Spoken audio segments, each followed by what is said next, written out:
vamos de entrevista, Ranieri Souza. Vamos lá, já estamos aqui com nossa parceiraça do Jornal da Manhã, a médica psiquiatra doutora Adriane Caldas, hoje para falar de Divertidamente também, André. Ela vai falar sobre uma das fases mais temidas pelos pais, eu que o diga, né, que é a adolescência. Então, assim, como é que a gente pode lidar com as emoções nessa fase da vida? E recentemente, né, foi lançado aqui no país o filme Divertidamente 2, né, que traz muito essa questão das emoções de uma forma mais lúdica. A gente estava conversando, inclusive, aqui nos bastidores antes de começar. O Ranieri não viu ainda o filme. Eu não vi o 2. Ele tá morrendo de medo que a gente dê o spoiler. Mas do 2. eu vi um e gostei muito. Quero ver o 2, ainda não tive tempo. Mas, e aí o 2, ele retrata justamente essa fase da adolescência, né, doutora Adriane? O que a senhora, eu já pergunto, o que a senhora achou do filme? Assim, é interessante a avaliação de como eles colocam de forma lúdica essa mistura de sentimentos nessa fase da adolescência? Bom dia. Bom dia a todos os ouvintes. Eu assisti o filme Divertidamente 2, eu achei o filme assim sensacional, fantástico.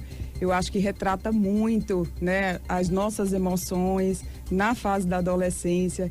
Eu achei que foi um filme muito rico e muito para o adulto mesmo, né? Quantos adultos que viram o filme não se identificaram com aquelas emoções que retrata o filme, né? Então eu achei muito interessante.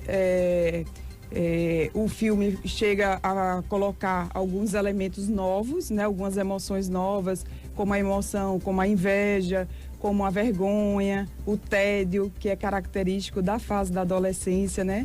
E o drama que o adolescente vive da ansiedade, né? Que no filme retrata muito a ansiedade. E é o que eu vejo muito, né? Na minha prática clínica eu atendo muito adolescente e aí acabo vendo muito todas essas questões que foram retratadas no filme. E como é difícil para o adolescente lidar com tudo isso e muitas vezes acaba adoecendo mesmo, né? De um transtorno de ansiedade, como o próprio filme retrata, né, a personagem tendo uma crise forte de ansiedade, uma crise de pânico, em que ela precisa realmente rever isso aí e voltar a se reconectar com quem ela é mesmo, de verdade. Eu acho até que o filme é mais para adultos do que para crianças. Eu tive a experiência de levar os meus filhos, porque existia uma grande expectativa pelo Divertidamente 2, porque o primeiro conta a menina mais nova, né, na infância, né, a questão aqueles sentimentos da infância, e aí vem a tal da puberdade, né, com um turbilhão. Então, assim, eu achei um pouco complexo para a criança entender. Em alguns momentos específicos do filme, meus filhos olhavam assim, meio que não estou entendendo direito, mas eu acho que me ajuda e tenho certeza que vai ajudar, inclusive no consultório também, quando você vai falar sobre o assunto, tem aqueles recortes mais lúdicos que dá para você explicar. Não, filho, nesse momento aqui, o que você acha? O que lembra você? Então a gente traz para nossa realidade. E eu aconselho você, se você vai levar o seu filho, dá para assistir, óbvio, né? Toda aquela parte visual é muito atrativa, né? De cada sentimento. Foi muito bem feito, muito bem pensado, as cores, o formato, né? Dos personagens. Mas aconselho também você ir com a família. Eu fui com meus sogros, com os meus pais, e eu achei bem interessante a forma como depois eles comentaram e como para eles foi importante também, até para que eles pudessem se conhecer. Se trabalhar. É terapêutico, né? É terapêutico, muito bom. Viu, Ranieri Souza? Eu quero ir, eu pretendo ir nos próximos dias, antes que saia de cartaz, né? Porque já estreou há algumas semanas. Agora, doutora Adriane, é importante, assim, porque esse filme, ele é bom para que as crianças, os adolescentes, entendam as diferenças das sensações. Porque quando a gente sabe o que a gente está sentindo, quando a gente nomeia, a gente consegue, inclusive, lidar melhor com aquilo. Isso. Você acha que essa é a parte mais importante do filme? Da criança e do adolescente dizer assim, não, agora eu tô triste, agora eu tô ansioso, agora eu tô com tédio, então não é tristeza nem nada, é só porque eu tô entediado aqui. É importante a gente ter essa percepção de quais são os sentimentos para que a gente lide melhor com eles. Isso, é de poder acolher também as emoções que até então são vistas como negativas, né? Como o tédio, como a tristeza, faz parte da vida. A gente se sentir triste, a gente se sentir mais ansioso. A ansiedade não é uma coisa não é uma emoção negativa, né? Pelo contrário, a ansiedade é uma forma de também levar você para um outro patamar, para você superar uma dificuldade, para você conquistar um seu sonho. É importante, desde que seja bem dosada. Quando ela ultrapassa esse limite, ela pode virar um transtorno, né? E aí precisa realmente cuidar. Então, o que você está colocando, Ranieri, é muito importante e é o que a gente trabalha, que os psicólogos trabalham em terapia, que é justamente o amadurecimento emocional. Você poder gerenciar melhor as suas emoções para você ter um controle melhor na sua vida, para que às vezes você se sentindo triste ou estando muito ansioso, você possa acolher essa emoção, saber que você pode sentir isso, né? E aí você poder ter mais até autocompaixão de você, né? Com você mesmo, de você poder aceitar que você pode sentir isso e não está nada de errado a gente sentir isso, porque somos humanos. Aí o que é que a gente vê muito na adolescência? A questão da comparação, né, de um com o outro. Aí no filme retrata um pouquinho a inveja pequenininha, né? Mas aí já iniciando essa questão da inveja. Então, como lidar com tudo isso? As redes sociais, né? Que sempre você está comparando a sua vida com a vida de algum coleguinha. O quanto que o adolescente se distancia dos pais para agora estar incluído num grupo e às vezes aquele grupo não se encaixa com quem aquela pessoa é, né? E aí como é uma briga interna de eu ter que ser um personagem, e aí no filme retrata muito isso, né? De você poder criar um personagem para você poder ser aceita naquele grupo. E isso é motivo, assim, de muitas vindas ao consultório, justamente por conta disso. Quantos adolescentes, às vezes, não estão se dando bem com o grupo, ou às vezes sofre bullying, ou às vezes tem a rejeição por parte de um grupo mais popular e ele gostaria de estar pertencente a esse grupo. E aí acaba muitas vezes tendo que trocar de turma, querendo trocar de escola. E aí eu converso sempre isso, né? De que a gente tem que aprender a lidar com tudo isso, de não utilizar essa oportunidade da dificuldade para amadurecer, para poder crescer e suportar tudo isso. A gente tem a pergunta aqui do Manuel, perguntando assim: doutora, a melhor forma de se lidar com a ansiedade, o controle serve para adulto ou adolescente? Assim, acho que ele quer dizer assim, quando você... as estratégias valem da mesma forma para as duas fases? Ou você tem que abordar de formas diferentes? Aí teria que avaliar bem, né, se essa ansiedade está causando muito prejuízo no rendimento acadêmico, na relação com o outro, na questão profissional, queda no rendimento profissional, porque a ansiedade está tomando conta. Às vezes você não consegue ter uma concentração, uma atenção, ou você está com dificuldade de se relacionar ou de apresentar algum trabalho em público, né? Porque a ansiedade está tomando conta, fica com muita vergonha. Então aí é hora de realmente ir para um profissional especializado e avaliar, que muitas vezes precisa fazer uma terapia, a terapia mais cognitivo-comportamental, né, de você poder também mudar essas crenças negativas e você colocar crenças mais positivas, de você poder acolher essas crenças negativas, fazer atividade física, que é essencial para o controle da ansiedade, né? E muitas vezes a gente lança a mão de utilizar medicamentos para controlar a ansiedade. A gente sabe que os transtornos de ansiedade têm um componente genético. Então, se você tem pais ansiosos, avós ansiosos, você tem uma genética mais favorável para desenvolver um transtorno de ansiedade. E se for necessário, usar medicamento também.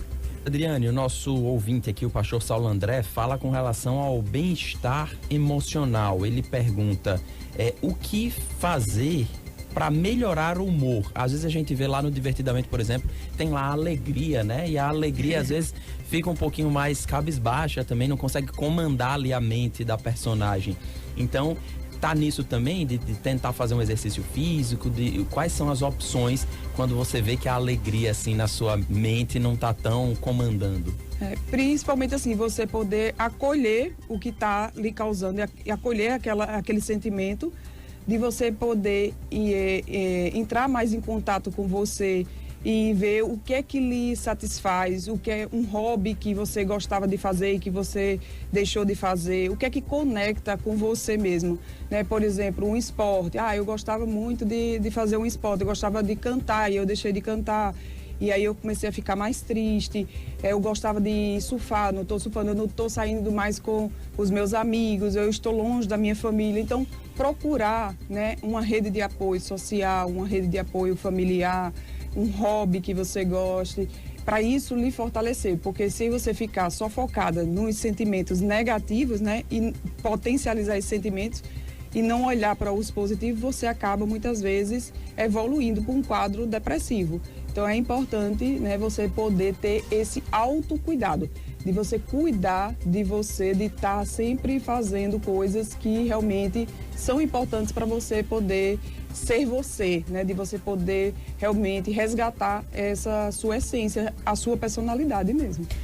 Agora falando sobre a relação com os pais, essa é uma fase muito difícil para os pais e que há um afastamento natural, né, do adolescente com os pais. Ele passa, eu estava lendo sobre um livro, eu não lembro agora, e foi um especialista, ele falando assim, você é o ídolo do seu filho até os 10 anos, depois disso você passa a ser uma pessoa que não é tão influente na vida dele, né? E a gente vê que realmente nessa fase da adolescência, aquela relação muitas vezes de amizade, de confiar no seu pai, na sua mãe, ela é depositada às vezes num colega, até no próprio irmão, às vezes. Então, assim, como lidar?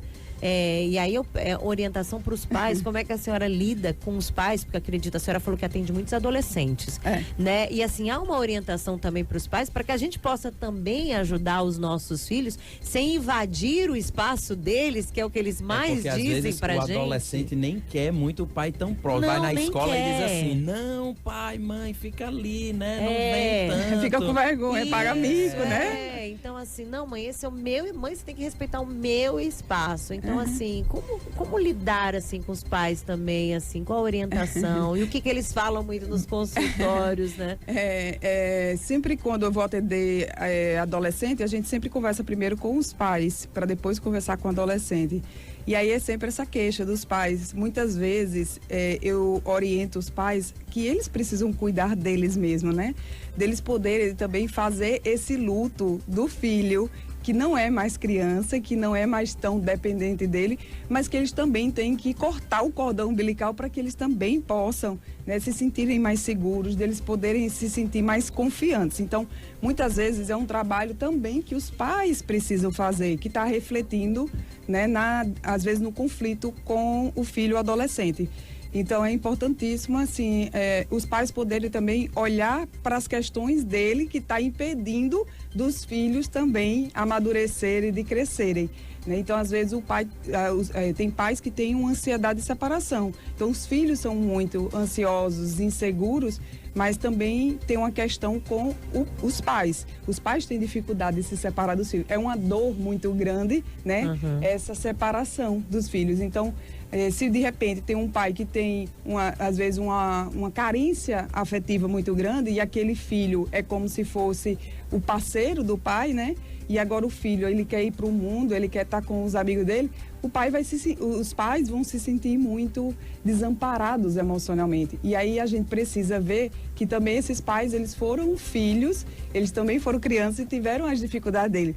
E será que lá naquela época eles foram tratados disso? Foi poder ter visto todas essas emoções dele, né, as dificuldades dele? E aí é importante, isso é uma reflexão para os pais, né, de também poder saber que os filhos, eles têm que seguir o caminho dele. E eu coloco muito assim para os pais, quando eu percebo esse tipo de questão, de que a gente tem que preparar os filhos, né, para a vida.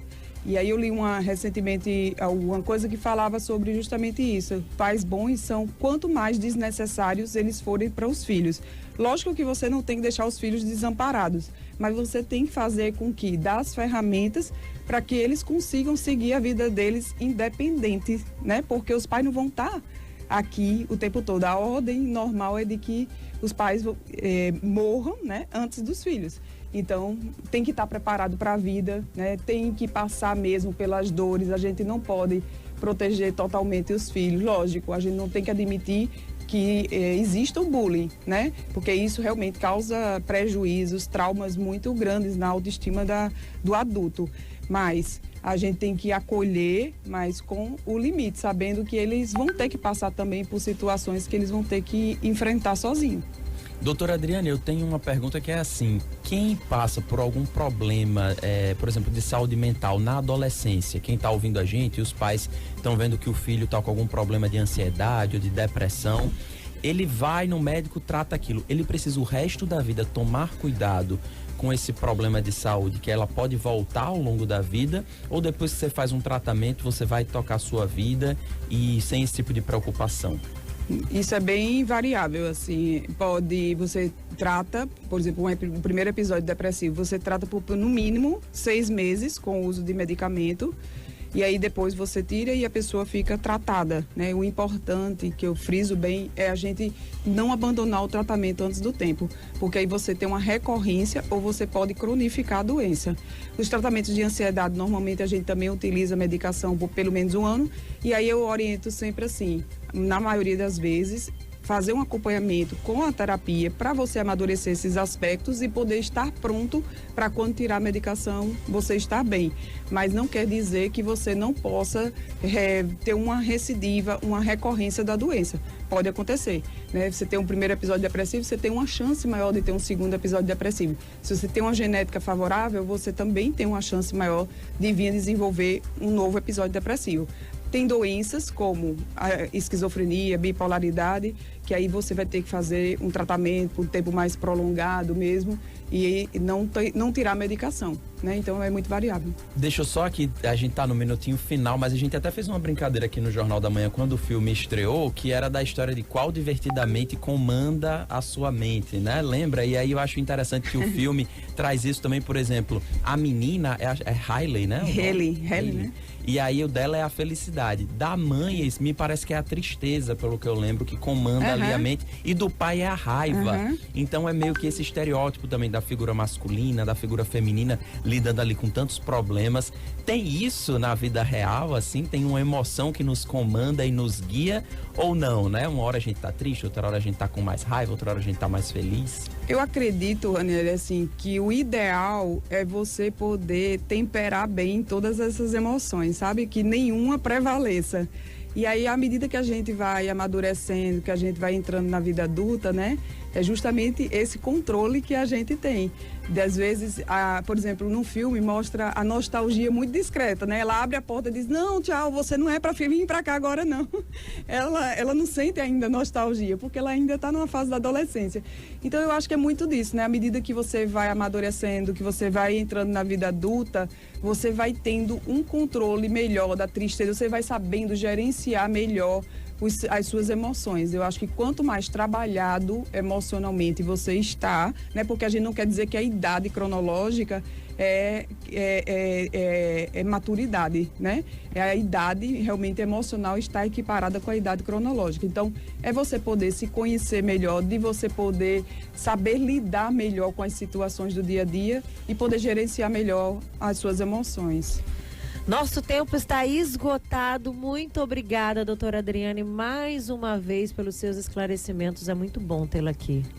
Eu que agradeço a oportunidade e até mais, né? A próxima semana estaremos de volta aqui para falar mais de saúde mental, que esse tema é tão importante no dia a dia. Tem a nossa frase, né? Não podemos. Eu até no meu Instagram, eu quero que veja aí que eu fiz um textozinho sobre a frase mesmo, que a mente é a locomotiva da felicidade, né? E aí no meu Instagram, Adriane Caldas Psique, @Adriane Caldas Psique, tem um texto falando sobre justamente essa frase. A gente viu, inclusive, né? Eu gostei muito e por isso que a gente pediu para reforçar.